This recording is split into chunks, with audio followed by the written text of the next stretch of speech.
រឿងពូតមួយភូមិពូស៊ីសនិងមីសាជាគ្រួសារពីរផ្សេងគ្នាពួកគាត់មានកូនប្រសាររៀងខ្លួនខ្ញុំមិនចង់អួតទេកាលនៅពីក្មេងខ្ញុំមានកម្លាំងខ្លាំងណាស់ក្រែមួយអីខ្ញុំលើកបុយឯណោះអឺ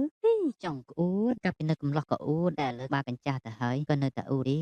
អ្នកឯងមិនជឿមែនទេឥឡូវចាំមើលខ្ញុំលើកក្រែនេះឲ្យមើលពូស៊ីសក៏បានដើរចូលទៅក្បែររបងផ្ទះហើយរកមើលគ្រែណាដែលមានរាងតូចល្មមហើយក៏លើកយកមកឲ្យមីងសាមើលយ៉ាងម៉េចដែរអ្នកឯងឃើញទេថាខ្ញុំឥឡូវនេះកម្លាំងខ្ញុំនៅតែខ្លាំងហើយអ្នកក្រែតូចតែមួយហ្នឹងអ្នកណាក៏គេលើករួចដែរហើយក្រែអត់មានអ្នកអង្គុយផងស្មានថាអ្នកអាចលើករួចមែនណោកូនប្រសាខ្ញុំឯណោគេអាចលើកក្រែម្ដងបានដល់តែ2ណោហើយខ្ញុំទៅសិនហើយជុំមិនកើតទេយើងត្រូវឲ្យគេដឹងថាគ្រួសារយើងទាំងពីរមួយណាគ្រាន់បើជាយ៉ាជាកូនស្រីមីងសារីឯឆេងជាកូនស្រីពូស៊ីសក្រុមហើយកូនក្មេងទៅមកពីណាណែឆេងហើយចុះឯងហៅអ្នកណាកូនក្មេងហើយយ៉ាគឺខ្ញុំហៅឯងនឹងអូយខ្ញុំអាយុជាង20ហើយមិនមែននៅក្មេងទៀតទេយើងមិនដឹងទេឲ្យតែណាកទឿគឺយើងថាក្មេងហើយអូយយើងកំពុះប៉ុណ្ណឹងហើយឲ្យថាយើងទៀបចុះឯងកំពុះនឹងកំប៉ុន្មានដែរនោះយើងកំពុះជាងឯងឆ្ងាយណាប្រហែលជាឯង1ម៉ែត្រពីដីទេដឹងយើយយើងទៀបមិនស្រួលដើរទៅណាមកណាចាំអោនតែអ្នកខ្លះវិញពេលដើរចូលផ្ទះគេម្ដងត្រូវអោនខ្លាចពុកក្បាលងាប់យើងកំពុះគេឆោងយករបស់នេះរបស់នោះមិនពិបាកដូចអ្នកគឺបើចង់ឆោងយករបស់នេះរបស់នោះវិញណាឲ្យតែដាក់ទៅអីក្រទើបឆោងដល់ដើរមើលក្រោមផងងាយមើលទៅលើប្រយ័ត្នធ្លាក់កលុកកងាប់ទៅអញហ៊ានវិញងាយយើងផងជីម្ដងម្នាក់តែអ្នកណាជាអ្នកមើលងាយគេមុនញ៉ាទុកសិនចុះថ្ងៃក្រោយនេះចាំមើលយើងមិនចាញ់ឯងទៀតទេដើរមើលក្រោមផងងាយមើលទៅលើប្រយ័ត្នធ្លាក់កលុកកងាប់ទៅវណ្ណរាជាកូនប្រសារពូស៊ីសចំណែកឯឌីណាជាកូនប្រសារមីងសាងាប់ហើយមនុស្សប្រុសអីមកធ្វើការអញ្ចឹងនោះខូចមនុស្សប្រុសអស់ហើយវាមិនដែលវៃគ្រាន់តែលាងចានលាងឆ្នាំងប៉ុណ្ណឹងសោះវាធ្វើឲ្យមនុស្សប្រុសខូចដែរវៃការងារនឹងគឺជាការងារមនុស្សស្រីតាមនុស្សប្រុសគេត្រូវចេញទៅក្រៅដើម្បីទៅរកលុយការងារក្នុងផ្ទះមិនគិតថាប្រុសឬក៏ស្រីទេសិតតែអាចធ្វើបានទាំងអស់នឹងជួយការងារក្នុងផ្ទះក៏ដូចជាបានជួយការងារសម្រាប់ប្រពន្ធខ្លះដែរអីក៏ល្អម្ល៉េះការងារក្នុងផ្ទះគឺសិតតែប្រពន្ធយើងជាអ្នកធ្វើឲ្យទាំងអស់ហ្នឹងចំណែកយើងទៅខាងក្រៅទៅរកលុយអេឬក៏ឯងទៅធ្វើការផ្ទះហើយឲ្យប្រពន្ធទៅក្រៅទៅរកលុយមិនមែនអញ្ចឹងទេ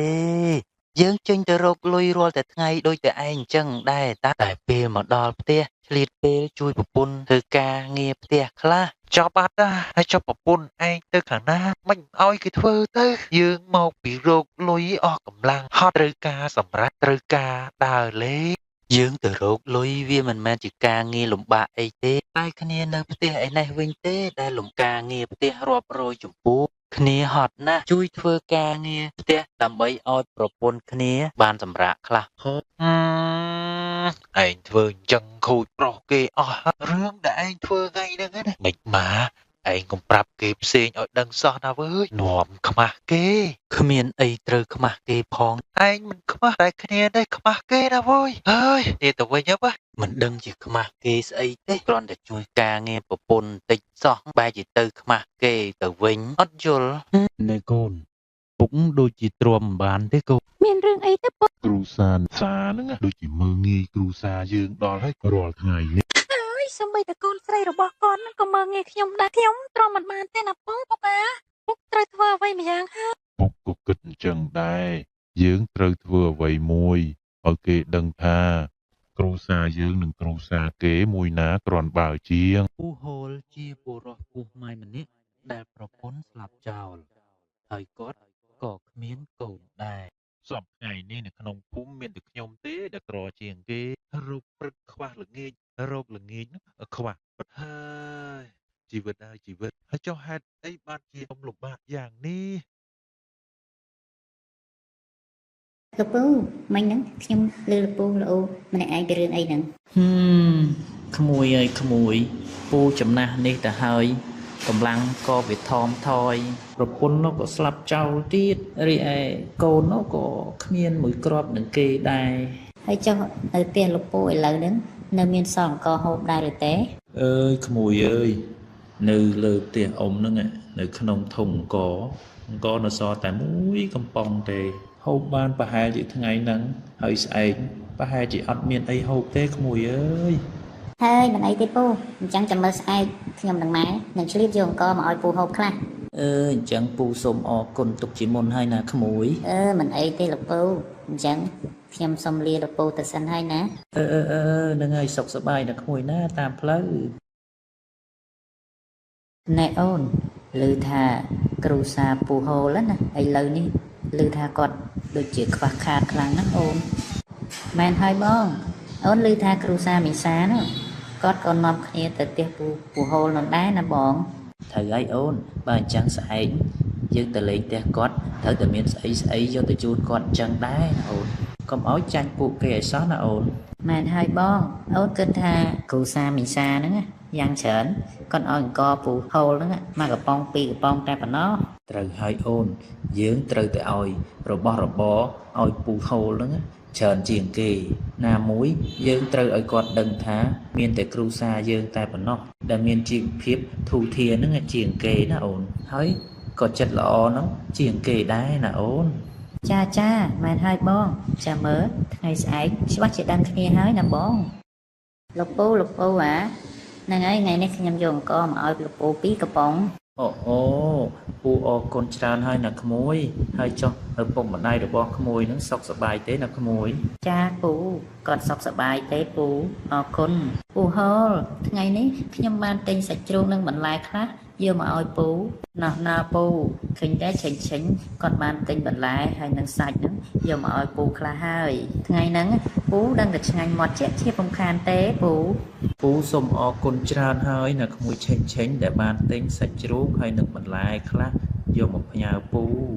ហើយចុះឯងទិញស្អីតែយកមកផ្ញើពូហូលហ្នឹងខ្ញុំគ្មានបានយកស្អីមកឲ្យពូទេខ្ញុំយកតែអង្គ2គីឡូហ្នឹងយកមកឲ្យពូហូលកាញ់លោកគាត់បានទុកគ្រាន់ដាំបាយហូបអូពូហូលហ្នឹងហើយពូកុំប្រកាន់នឹងយ៉ាអីណាពូធ្វើមិនទេបើគ្រូសាគ្នាហ្នឹងវាក្រគ្មានអ្វីយកមកឲ្យពូទេគឺមានតែអង្គ2គីឡូហ្នឹងហើយមិនដូចជាខ្ញុំណេះទេសិតតែសាច់ជ្រូកហើយនឹងបន្លែតែម្ដងណែឆេញឯងនិយាយបែបហ្នឹងចង់មើលងាយខ្ញុំមែនហាគ្រូសាឆេញឯងហ្នឹងណាមើលទៅគ្មានតែមានស្អីជាងគេណាស់ណានោះទេបើនិយាយទៅចង់អន់ជាងគ្រូសាខ្ញុំផងហើយបើគ្រូសាយ៉ាឯងមិនក្រមិនមែនយកអង្គតែ2គីឡូហ្នឹងមកឲ្យពូហូលទេពុំនោះទេប្រកាសជាឲ្យ4-5តោនហើយហើយបើគ្រួសារឆេញអញមានមែននោះមិនមែនទិញសាច់ជ្រូកតែ2-3គីឡូហើយនឹងបន្លែ3-4បាច់ហ្នឹងទេប្រកាសជាទិញជ្រូកទាំងមូលមកឲ្យគាត់ហើយអើយ បានហើយក្មួយអំណោយរបស់ក្មួយទាំងពីរសិតតែអំណោយល្អទាំងអស់ក្មួយយ៉ាឲ្យអង្គពូសម្រាប់ដាំហូបចំណែកឯឆេញវិញឲ្យសាច់ជ្រូកនិងបន្លែសម្រាប់ធ្វើម្ហូប អញ្ចឹងពូខ្ញុំលាសិនហើយព្រោះអីខ្ញុំមិនចង់លឺអ្នកខ្លះគាត់និយាយអួតមែនហើយពូអញ្ចឹងខ្ញុំក៏លាទៅវិញដែរព្រោះអីមិនចង់លឺសំឡេងអ្នកខ្លះ ទៅចុះណាក្មួយសុខសប្បាយតាមផ្លូវទាំងអស់គ្នាណាក្មួយណាយេហ៊ីក្មួយទាំងពីរនាក់នេះមើលទៅដូចជាកាច់កង់សម្បើមម្លេះណាងាប់ហើយនេះហើយផ្ទះអ្នកអីក៏តូចម្លេះ យេហ៊ី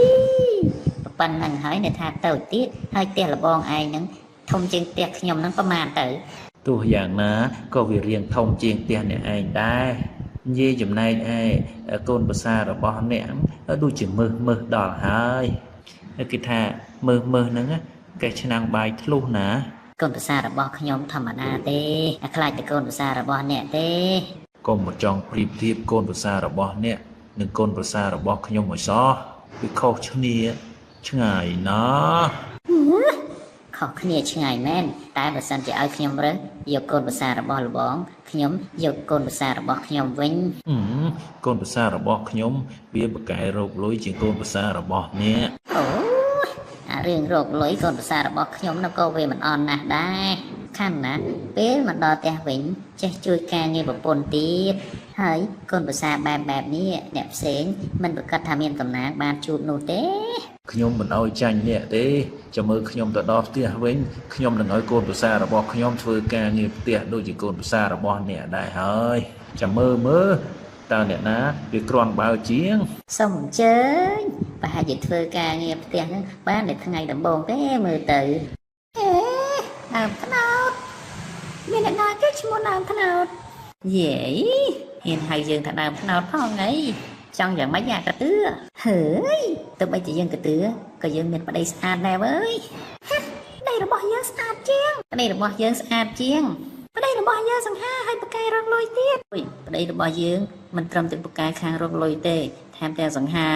ហើយចេះជួយការងារផ្ទះទៀតមិនដូចជាប្តីអ្នកខ្លះទេ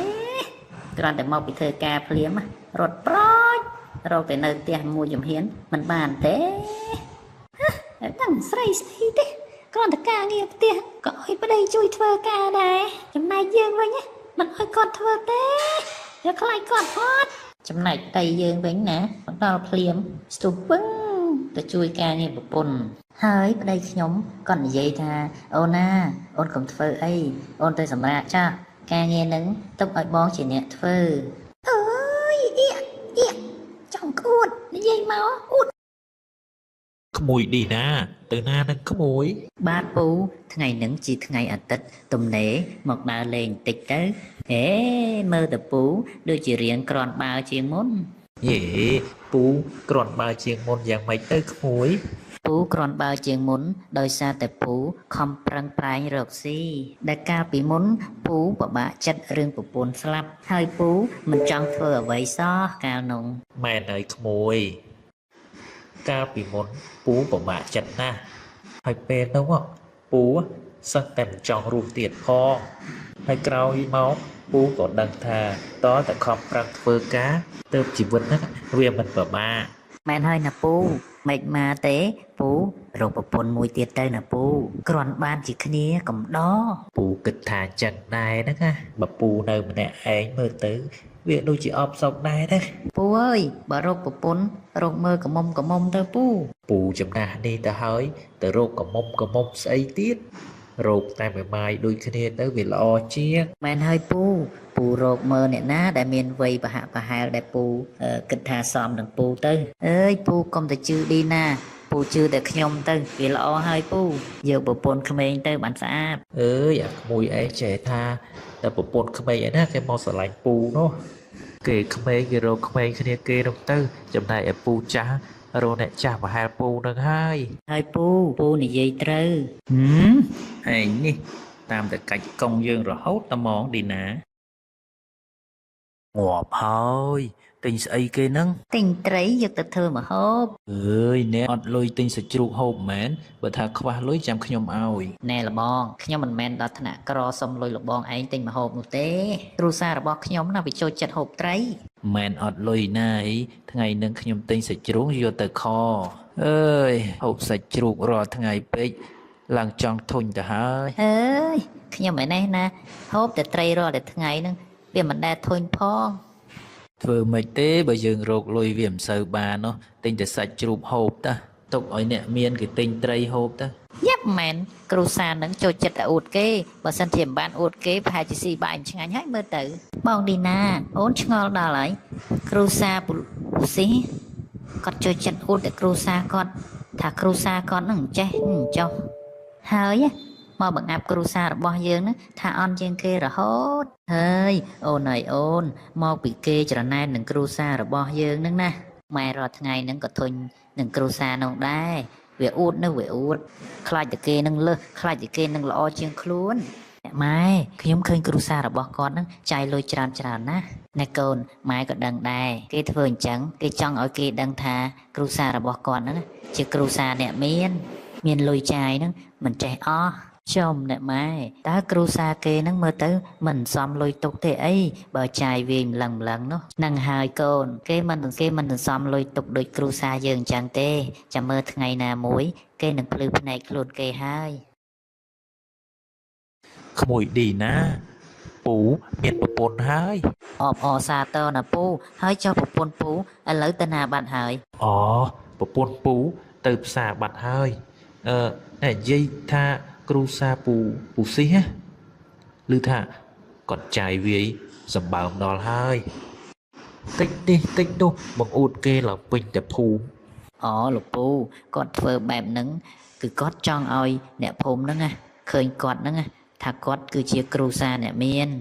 គ្រូសារបស់ពូស៊ីហ្នឹងគាត់ចូលចិត្តឲ្យគេត្រសើរណាពូអើយបើហ៊ានតែមានអ្នកណាបង្អាប់បន្តិចដឹងតែខឹងគេហើយ អូចឹងទេអី នឹងហើយពូគ្រូសារបស់គាត់ហ្នឹងណាបកែចាយចំណែកឯគ្រូសារបស់ខ្ញុំហ្នឹងបកែមិនសម បើអញ្ចឹងគ្រូសាដែលមានលុយជាងគេនៅក្នុងស្រុកភូមិនេះគឺជាគ្រូសារបស់ក្មួយសោះ